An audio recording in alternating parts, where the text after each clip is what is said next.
Iran's leadership has issued its starkest warning yet as nationwide protests intensify, with the country's top judicial authority vowing harsh punishment for anyone accused of siding with foreign enemies.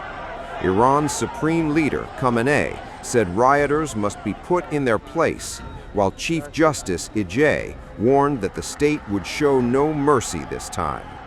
Speaking on Wednesday, Chief Justice Gholam Hussein Mohseni Ijeh said there would be no leniency for those he claimed were aiding Israel and the United States in destabilizing the Islamic Republic, according to state media.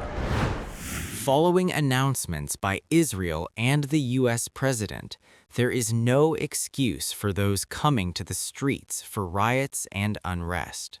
From now on, there will be no leniency for whoever helps the enemy against the Islamic Republic and the calm of the people.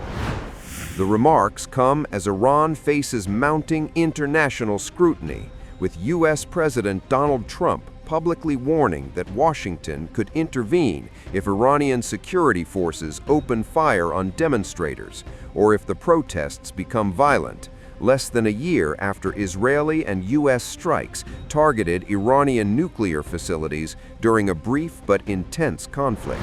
The current President of the United States of America and the notoriously criminal Prime Minister of the Black Zionist regime, today absolutely no one has any lingering doubt about their profound and deep-seated hostility toward the Iranian nation. They brazenly allow themselves to constantly interfere in our crucial internal affairs. They frequently tweet, they incessantly talk, and they consistently make public statements. They have been enemies throughout history, especially in these past 6 or 7 months. They have killed and martyred more than 1,000 children of this nation, our dear commanders, our dear comrades, our scientists, our children, our daughters, our sons, our women, and our men of this land. Supreme Leader Ayatollah Ali Khamenei has echoed the hard line, declaring that Iran will not yield to the enemy and insisting that unrest is being fueled by hostile foreign powers. The current demonstrations, described by observers as the largest in 3 years, erupted last month in Tehran's Grand Bazaar after traders shut their shops to protest the collapse of the national currency.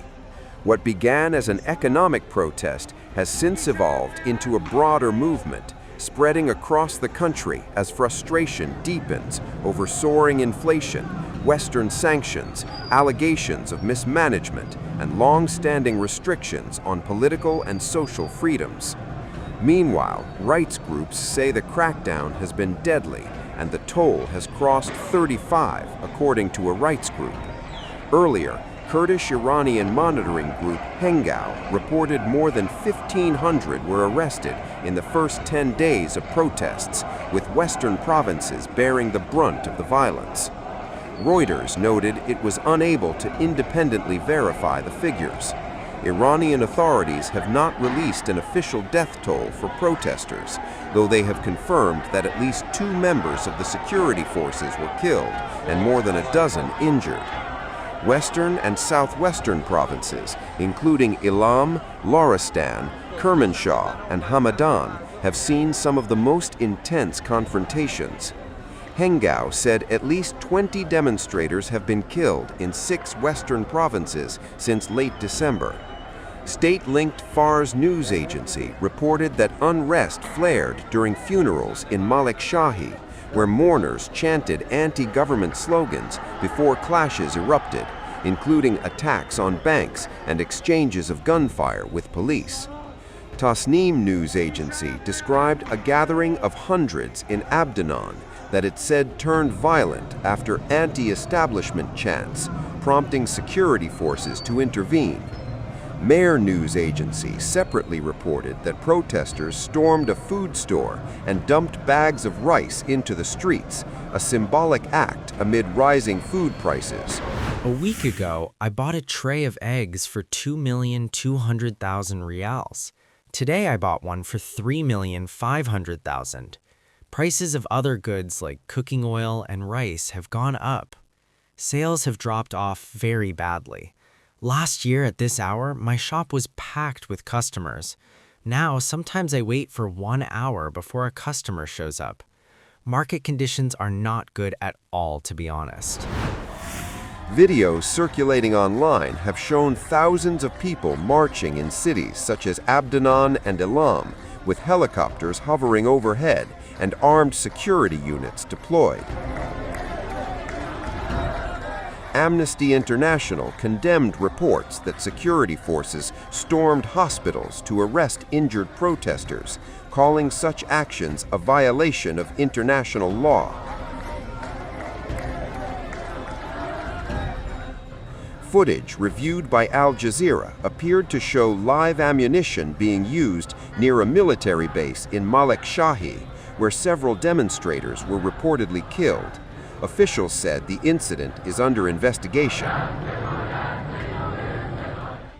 In Tehran, unrest has centered again on the Grand Bazaar and surrounding commercial districts.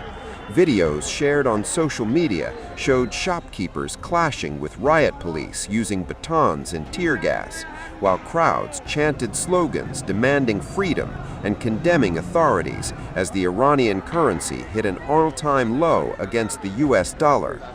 Similar demonstrations and strikes were reported in Mashhad, Qazvin, Shahrekord, and Kermanshah.